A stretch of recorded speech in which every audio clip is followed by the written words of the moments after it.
El crimen de la cinta métrica. Agatha Christie. Haciendo el llamador, la señorita Polite lo dejó caer sobre la puerta de la casita. Luego de un breve intervalo llamó de nuevo. El paquete que llevaba bajo el brazo le resbaló un tanto al hacerlo, y tuvo que volver a colocarlo en su sitio. En aquel paquete llevaba el nuevo vestido de invierno de la señora Spenlow, de color verde, dispuesto para la prueba. De la mano izquierda de la señorita Polite pendía una bolsa de seda negra, que contenía la cinta métrica, un acerico de alfileres y un par de tijeras grandes y prácticas. La señorita Polite era alta y delgada, de nariz puntiaguda, labios finos y cabellos grises. Vaciló unos momentos antes de llamar por tercera vez. Mirando al final de la calle, vio una figura que se aproximaba rápidamente y la señorita Hartnell, jovial y curtida, con sus 55 años, le gritó con su voz potente y grave. «Buenas tardes, señorita Polite». La modista respondió. «Buenas tardes, señorita Hartnell». Su voz era extremadamente suave y moderada. Había comenzado a trabajar como doncella en casa de una gran señora. «Perdóneme», prosiguió, «pero, ¿sabe por casualidad si está en casa la señora Spenlow?» «No tengo la menor idea. Es bastante extraño que no conteste a mis llamadas. Esta tarde tenía que probarle el vestido. Me dijo que viniese a las 3:30. La señorita Hartnell consultó su reloj de pulsera. «Ahora es un poco más de la media», contestó. «Sí. He llamado ya 3 veces, pero no contesta nadie, por eso me preguntaba si no habría salido y habrá olvidado que tenía que venir yo. Por lo general no se olvida, y además quería estrenar el vestido pasado mañana». La señorita Hartnell atravesó la puerta de la verja y llegó al jardín para reunirse con la señorita Polite. «¿Y por qué no le ha abierto Gladys?», quiso saber. «Oh, no, claro, es jueves, es su día libre. Me figuro que la señora Spenlow se habrá quedado dormida. Me parece que no consigue usted hacer gran ruido con ese chisme». Y alzando el llamador lo descargó con todas sus fuerzas. Rat-tat-tat-tat y, además, golpeó la puerta con las manos. También gritó con voz estentórea. No hay nadie ahí dentro». No obtuvo respuesta. «Oh, yo creo que la señora Spenlow debe de haberse olvidado y se habrá ido», murmuró la señorita Polite. «Volveré cualquier otro rato». «Tonterías», replicó la señorita Hartnell con firmeza. «No puede haber salido. Yo la hubiera encontrado. Voy a echar un vistazo por las ventanas para ver si da señales de vida». Y riendo con su habitual buen humor, para indicar que se trataba de una broma, miró superficialmente por la ventana más próxima, pues sabía que los señores Spenlow no utilizaban aquella habitación, ya que preferían la salita de la parte posterior. A pesar de ser una mirada superficial, consiguió su objetivo. Es cierto que la señorita Hartnell no vio signos de vida. Al contrario, a través de la ventana distinguió a la señora Spenlow tendida sobre las alfombras y muerta. «Claro que», decía la señorita Hartnell contándolo después, «procuré no perder la cabeza. Esa criatura, la señorita Polite, no hubiera sabido qué hacer. Tenemos que conservar la serenidad», le dije. «Usted quédese aquí y yo iré a buscar al alguacil Pope». Ella protestó diciendo que no quería quedarse sola, pero no le hice el menor caso. Hay que mantenerse firme con esa clase de personas. Les encanta armar alboroto. De modo que cuando iba a marcharme, en aquel preciso momento, el señor Spenlow doblaba la esquina de la casa. La señorita Hartnell hizo una pausa significativa, permitiendo a su interlocutora que le preguntara impaciente. «Dígame, ¿qué aspecto tenía?». La señorita Hartnell prosiguió. «Con franqueza, inmediatamente sospeché algo. Estaba demasiado tranquilo. No se sorprendió lo más mínimo. Y puede usted decir lo que quiera, pero no es natural que un hombre que oye decir que su mujer está muerta no exteriorice la menor emoción. Todo el mundo tuvo que darle la razón. La policía también. Y no tardaron en averiguar cuál era su situación después de la muerte de su esposa, descubriendo que ella era rica y que todo su dinero iría a parar a manos del viudo gracias a un testamento hecho a toda prisa poco después del matrimonio, cosa que despertó generales sospechas.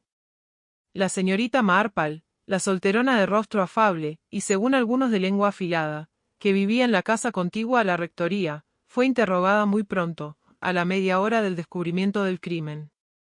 El alguacil Polk, con una libreta de notas para datos, le dijo: «Si no le molesta, señora, tengo que hacerle unas preguntas». La señorita Marple repuso: «Acerca del asesinato de la señora Spenlow». Polk se sorprendió. «¿Puedo preguntarle cómo se enteró de ello?» «Por el pescado». La respuesta fue perfectamente inteligible para el alguacil, quien supuso con gran acierto que el repartidor del pescado le habría llevado la noticia al mismo tiempo que la merluza o las sardinas. «Fue encontrada en el suelo de la sala estrangulada», continuó la señorita Marple, «posiblemente con un cinturón muy estrecho, pero fuera lo que fuese, no ha aparecido». «¿Cómo es posible que Fred se entere de todo?», comenzó a decir Poe. La señorita Marple lo interrumpió. «Lleva un alfiler en la solapa». Polk se miró el lugar indicado. «Dicen, ver un alfiler y cogerlo, y todo el día tendrás buena suerte». «Espero que sea verdad». «Y ahora dígame, ¿qué es lo que quería decirme?». El alguacil se aclaró la garganta y con aire de importancia consultó su libreta. «El señor Arturo Spenlow, esposo de la interfecta, ha prestado declaración. El señor Spenlow dice que a las 2:30, según sus cálculos, le telefoneó la señorita Marple para pedirle que fuera a verla a las 3:15, pues tenía precisión de consultarle algo». «Dígame, señorita, ¿es cierto?». «Desde luego que no», repuso la señorita Marple.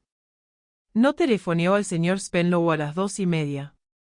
Ni a esa hora ni a ninguna otra». «Ah», exclamó Polk, retorciéndose el bigote con satisfacción. «¿Qué más dijo el señor Spenlow?». «Según su declaración, él vino aquí atendiendo a su llamada, y salió de su casa a las 3:10, y que al llegar, la doncella le comunicó que la señorita Marple no estaba en casa». «Eso es cierto», replicó la solterona.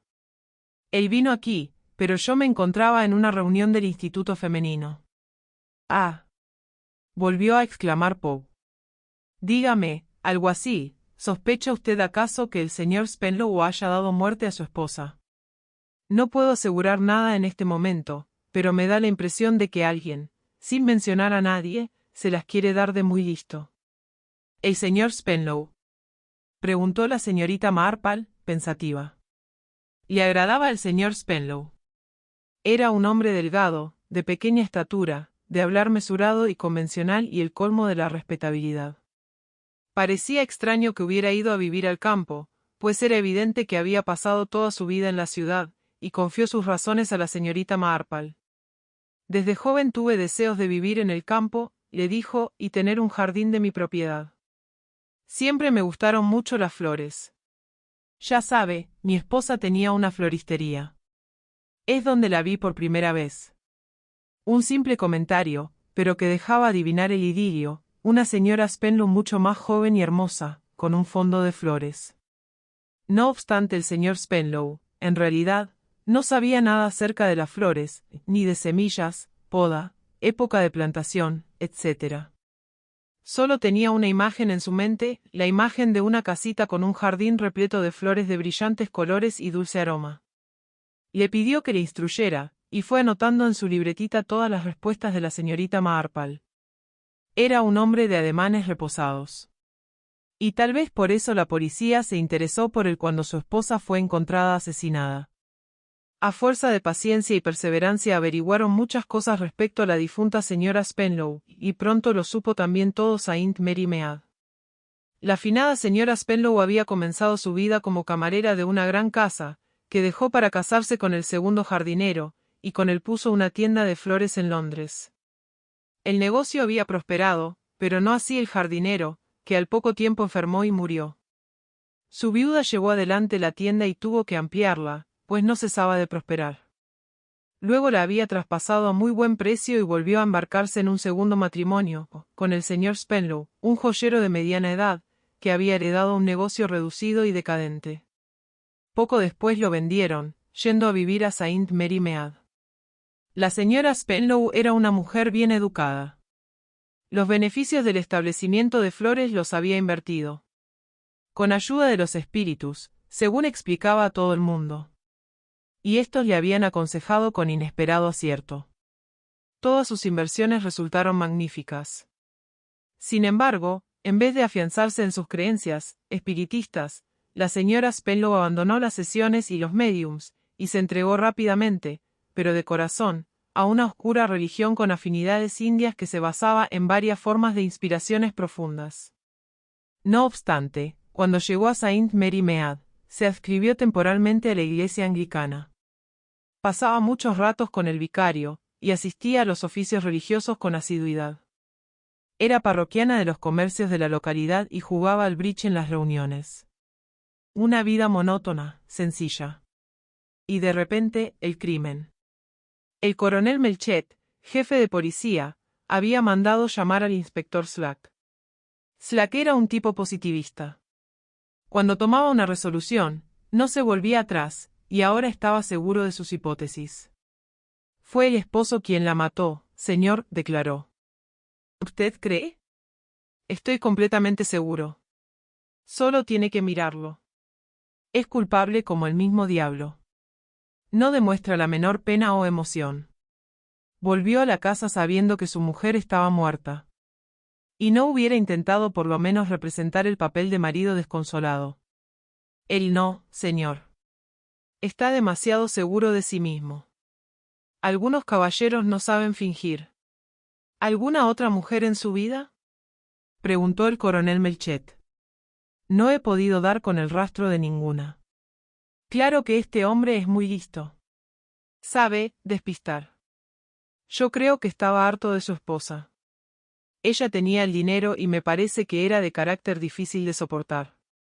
Así que a sangre fría decidió deshacerse de ella y vivir cómodamente solo y a sus anchas. Sí, supongo que puede haber sido ese el caso. Puede usted estar seguro de que fue así. Trazó sus planes con todo cuidado. Fingió una llamada telefónica. Melchett le interrumpió. ¿No han podido comprobar la llamada? No, señor. Eso significa que, o bien han mentido, o que fue hecha desde un teléfono público. Los únicos teléfonos públicos del pueblo son el de la estación y el de correos. Desde correos no llamó. La señorita Blade ve a todo el que entra. En el de la estación, tal vez. Hay un tren que llega a las 2:27 y a esa hora se ve bastante concurrida. Pero lo principal es que él dice que fue la señorita Marple quien lo llamó, y eso, desde luego, no es cierto. La llamada no fue hecha desde su casa, y ella estaba en el instituto femenino. Y no habrá pasado por alto la posibilidad de que alguien quitara de en medio al marido, para poder asesinar a la señora Spenlow. Se refiere a Ted Gerard, ¿verdad? He estado investigando, pero tropezamos con la falta de motivos. Él no iba a ganar nada. Sin embargo, es un indeseable. Y tiene un buen número de defalcos en su haber. Es miembro del grupo Oxford. No digo que no sea un equivocado. No obstante, él mismo fue a confesárselo a su patrón. Dijo que estaba arrepentido y comenzó a devolver el dinero. Y no digo que no fuera una artimaña, pudo pensar que sospechaban y decidir representar la comedia. Tiene usted una mentalidad muy escéptica, Slack, dijo el coronel Melchett. A propósito, ¿ha hablado usted con la señorita Marple? ¿Qué tiene ella que ver con esto, señor? Oh, nada. Pero ya sabe, oye cosas. ¿Por qué no va a charlar un rato con ella? Es una anciana muy inteligente. Slack cambió de tema. Quería preguntarle una cosa, señor. En casa de Roberta Barbrahamby, donde la difunta trabajaba, hubo un robo de esmeraldas, que valían una fortuna. No aparecieron. He estado calculando, y debió ser cuando estaba allí la señora Spenlow, aunque entonces sería casi una niña. No creerá que estuviera complicada en el robo, ¿verdad, señor? Spenlow, como ya sabe, era uno de esos joyeros de vía estrecha. No creo que tuviera nada que ver, repuso Melchett meneando la cabeza. Entonces ni siquiera conocía a Spenlow. Recuerdo el caso. La opinión policíaca fue que el hijo de la casa, Jim Abercrombie, estaba mezclado en el asunto. Era un joven muy gastador. Tenía un montón de deudas, que pagó precisamente después de ocurrido el robo. El viejo Abercrombie dificultó un poco las cosas, y quiso distraer la atención de la policía. Era solo una idea, señor, dijo Slack. La señorita Marple recibió al inspector Slack con satisfacción, sobre todo al saber que lo enviaba el coronel Melchett. Vaya, la verdad, el coronel Melchett es muy amable. No sabía que me recordaba. Me indicó el coronel que viniera a verla, pues, sin duda, sabía todo lo que ocurre en Saint Mary Mead, que valga la pena. Es muy amable, pero la verdad es que no sé nada en absoluto. Quiero decir, con respecto a este crimen. Pero sabe lo que se murmura. Oh, claro, pero no va una a repetir simples habladurías. Esta no es una conversación oficial, dijo Slack queriendo animarla, sino una charla en confianza, por así decir. ¿Y quiere usted saber lo que dice la gente, sea o no verdad? Eso es. Bien, pues, desde luego, se habla y se imagina mucho. Las opiniones se dividen en dos campos opuestos, no sé si me comprende. Para empezar, hay personas que creen que ha sido el marido. En cierto modo, un marido o una esposa, es el sospechoso más natural, ¿no cree? Es posible, repuso el inspector con precaución. La vida en común, ya sabe, y muy a menudo la parte monetaria. He oído decir que quien tenía el dinero era la señora Spenlow y que su esposo se beneficia con su muerte. En este perverso mundo, suposiciones menos caritativas a menudo están justificadas. Sí, entra en posesión de una bonita suma. Por eso, parece muy verosímil que la estrangulara, saliera por la puerta posterior y viniera a mi casa a través de los campos, para preguntar por mí con la excusa de haber recibido una llamada telefónica, luego regresar y descubrir que su mujer había sido asesinada durante su ausencia. Naturalmente, con la esperanza de que achacaran el crimen a cualquier ladrón o vagabundo. Y añadiendo a eso la parte monetaria, y si últimamente no se llevaban muy bien, continuó el inspector. Oh, pero si se llevaban muy bien, interrumpió la señorita Marple. Lo sabe a ciencia cierta. Si se hubieran peleado lo sabría todo el mundo. La doncella, Gladys Brent, hubiera hecho circular la noticia por todo el pueblo. Tal vez no lo supiera, dijo el inspector sin gran convencimiento, y recibiendo a cambio una sonrisa compasiva. Y luego tenemos la opinión del otro campo, prosiguió la señorita Marple, Ted Gerard. Un joven muy simpático. Creo que el aspecto personal tiene mucha importancia sobre los demás. Nuestro último vicario produjo un efecto mágico. Todas las muchachas iban a la iglesia, por la tarde y por la mañana. Y muchas mujeres ya mayores desplegaron una desacostumbrada actividad, la de zapatillas que le hicieron. Al pobre hombre le resultaba muy violento. Pero, ¿dónde estaba? Oh, sí, hablaba de ese joven, Ted Gerard. Claro que se ha hablado de él. Venía a verla muy a menudo. A pesar de que la propia señora Spenlow me dijo que era miembro de un movimiento religioso que llaman el Grupo Oxford. Creo que son muy sinceros y esforzados, y la señora Spenlow se sintió muy impresionada. La señorita Marple tomó un poco de aliento antes de proseguir. Y estoy convencida de que no hay razón para creer que hubiera algo más que eso, pero ya sabe usted cómo es la gente.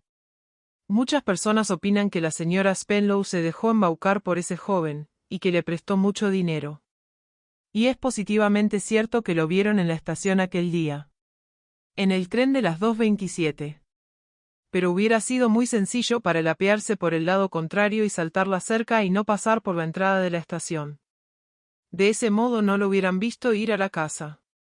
Y claro, la gente considera que el atuendo de la señora Spenlow era, digamos, bastante particular. Particular. Sí. Iba en kimono, la señorita Marple se sonrojó. Eso resulta bastante sugestivo para ciertas personas. Y para usted resulta positivo. Oh, no, yo no lo creo. A mí me parece perfectamente natural. ¿Lo considera natural? En aquellas circunstancias, sí, la mirada de la señorita Marple era fría y reflexiva. Eso pudiera darnos otro motivo para el esposo. Celos, dijo el inspector Slack. Oh, no. El señor Spenlow no hubiera sentido nunca celos. Es de esos hombres que se dan cuenta de las cosas. Si su esposa le hubiera abandonado dejándole una nota en la almohada, él sería el primero en explicarlo. El inspector Slack se sintió interesado por el modo significativo con que le miraba. Tenía la impresión de que toda su charla pretendía ocultarle algo que él no alcanzaba a comprender. ¿Ha encontrado alguna pista, inspector?, le preguntó la señorita Marple con cierto énfasis. Hoy en día los criminales no dejan sus huellas dactilares ni puntas de cigarros, señorita. Pues yo creo que este crimen es anticuado. ¿Qué quiere decir con eso?, preguntó Slack con extrañeza. Creo que el alguacil Pope puede ayudarle, repuso la señora Marple despacio. Fue la primera persona en acudir al escenario del crimen, como dicen. El señor Spenlow se hallaba sentado en una silla y parecía asustado. Dijo con su voz fina y precisa. Claro que puedo imaginarme lo ocurrido. Mi oído no es tan fino como antes, pero oí claramente como un chiquillo gritaba tras de mí, miren a ese asesino. Y eso me dio la impresión de que pensaba que yo había matado a mi querida esposa. La señorita Marple, cortando una rosa marchita, repuso. Esa es, sin duda, la impresión que quiso dar. Pero, ¿cómo es posible que metieran esa idea en la cabeza de un niño? Pues lo más probable es que la asimiló escuchando las opiniones de sus mayores, repuso Miss Marple. ¿Usted cree de verdad que lo piensan también otras personas? La mitad de los habitantes de Saint Mary Mead. Pero, mi querida señora, ¿cómo es posible que se les haya ocurrido una idea semejante? Yo quería sinceramente a mi esposa. A ella no le agradaba vivir en el campo tanto como yo esperaba, pero el estar de completo acuerdo en todo es un ideal inasequible. Le aseguro que he sentido intensamente su pérdida. Es probable.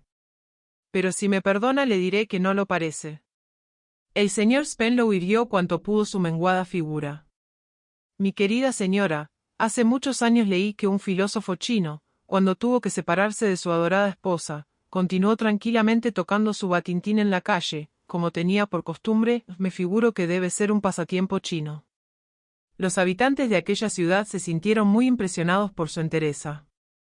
Mas la gente de Saint Mead ha reaccionado de un modo bastante distinto, dijo la señorita Marple. La filosofía china no va con ellos. ¿Pero usted lo comprende? Miss Marple asintió. Mi buen tío Enrique, explicó, era un hombre con un extraordinario dominio de sí mismo. Su lema fue, nunca exteriorices tu emoción. Él también era muy aficionado a las flores. Estaba pensando que tal vez pudiera colocar una pérgola en el lado oeste de la casa, dijo Spenlow con cierta vehemencia. Con rosas de té, y tal vez glicinias. Y hay una florecita blanca, en forma de estrella, que ahora no recuerdo cómo se llama. Tengo un catálogo muy bonito, con fotografías, le dijo la señorita Marple en un tono semejante al que empleaba para dirigirse a su sobrinito de 3 años. Tal vez le agradara hojearlo.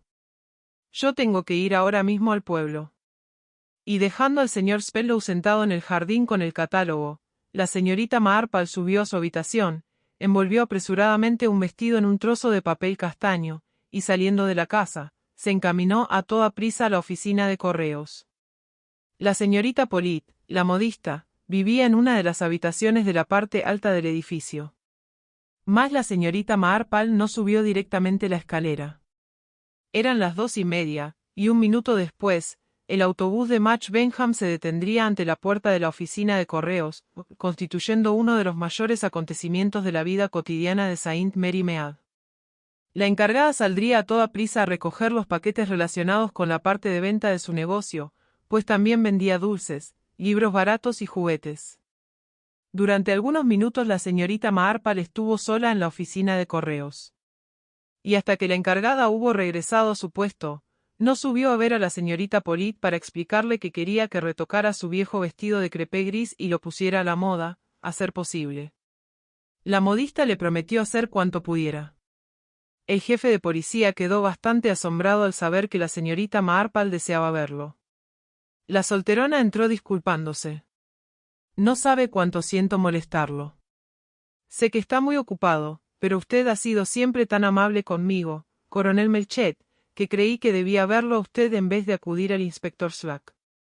En primer lugar, no me gustaría complicar al alguacil Poe. Hablando con toda claridad, supongo que él no habría tocado nada en absoluto. El coronel Melchett estaba ligeramente extrañado. Poe. Es el alguacil de Saint Mary Mead, ¿verdad? ¿Qué es lo que ha hecho? Cogió un alfiler. Lo llevaba prendido en su traje y a mí se me ocurrió que tal vez lo hubiese cogido en casa de la señora Spenlow. Desde luego. Pero, después de todo, ¿qué es un alfiler? A decir verdad, lo cogió junto al cadáver de la señora Spenlow. Ayer vino Slack y me lo dijo, me figuro que usted lo obligó a ello. Claro que no debía haber tocado nada, pero como le dije ya, ¿qué es un alfiler? Era solo un simple alfiler. De esos que emplean todas las mujeres. Oh, no, coronel Melchett, ahí es donde se equivoca. Tal vez a los ojos de un hombre parezca un alfiler vulgar, pero no lo es. Se trata de uno especial, muy fino, de los que se compran por cajas y que usan especialmente las modistas. Melchett la miraba mientras se iba haciendo una pequeña luz en su mente. La señorita Marple inclinó varias veces la cabeza en señal de asentimiento. Sí, naturalmente. A mí me parece todo claro. Llevaba el kimono porque iba a probarse su nuevo vestido, y nada más abrir la puerta, la señorita Polly debió decir algo de las medidas y le puso la cinta métrica alrededor del cuello, y luego su tarea se limitó a cruzarla y apretar, muy sencillo, según he oído decir. Luego saldría cerrando la puerta, y, haciendo ver que acababa de llegar, comenzó a golpearla con el llamador. Más el alfiler demuestra que ya había estado en la casa. ¿Y fue la señorita Polly la que telefoneó a Spenlow? Sí. Desde la oficina de correos, a las 2:30, precisamente cuando llega el autobús y la oficina se queda vacía. Pero, mi querida señorita Marple, ¿por qué? No es posible cometer un crimen sin motivo. Bueno, a mí me parece, coronel Melchett, por todo lo que he oído, que este crimen data de mucho tiempo atrás. Y esto me recuerda a mis dos primos Antonio y Gordon. Todo lo que hacía Antonio le salía bien, en cambio, Gordon era el lado opuesto, perdía en las carreras de caballos, sus valores bajaron y sus acciones fueron depreciadas. Tal como lo veo, las dos mujeres actuaron juntas. ¿En qué? En el robo. Hace mucho tiempo. Según he oído, eran unas esmeraldas de gran valor. Fueron robadas por la doncella de la señora y la ayudante de camarera. Porque hay una cosa que todavía no se ha explicado. Cuando se casó con el jardinero, ¿de dónde sacaron el capital para montar una tienda de flores? La respuesta es, de su parte en la rapiña, creo que es la expresión adecuada. Todo lo que emprendió le salió bien. El dinero trae dinero. Pero la otra, la doncella de la señora, debió ser poco afortunada, y tuvo que conformarse con ser una modista de pueblo. Luego volvieron a encontrarse. Todo fue bien al principio, supongo, hasta que apareció en escena Ted Gerard. La señora Spenlow seguía sintiendo remordimiento e inclinación por todas las religiones emocionales. Este joven le apremiaría para que hiciese frente a los hechos, y limpiara su conciencia, y me atrevo a asegurar que estaba dispuesta a hacerlo. Mas la señorita Polly no lo apreciaba así, sino que podía verse en la cárcel por un delito cometido muchos años atrás. Así que decidió poner fin a todo aquello. Me temo que haya sido siempre una mujer perversa. No creo que hubiera movido ni un dedo para impedir que ahorcaran al afable y estúpido señor Spenlow. Podemos, comprobar su teoría, si logramos identificar a la señorita Polly como la doncella de los Abercrombie, dijo el coronel Melchett, pero... Será muy sencillo, lo tranquilizó Miss Marple. Es de esas mujeres que confesará enseguida al verse descubierta. Y, ¿sabe usted? Además tengo su cinta métrica. Sé, se la quité distraídamente cuando me estuvo probando ayer. Cuando la eche de menos y sepa que está en manos de la policía, bien, es una mujer ignorante y creerá que eso la acusa definitivamente. No le dará trabajo, se lo aseguro, terminó la solterona animándolo, con el mismo tono con que una tía suya le aseguró que no lo suspenderían en los exámenes de ingreso en Sandhurst. Y había aprobado. Fin.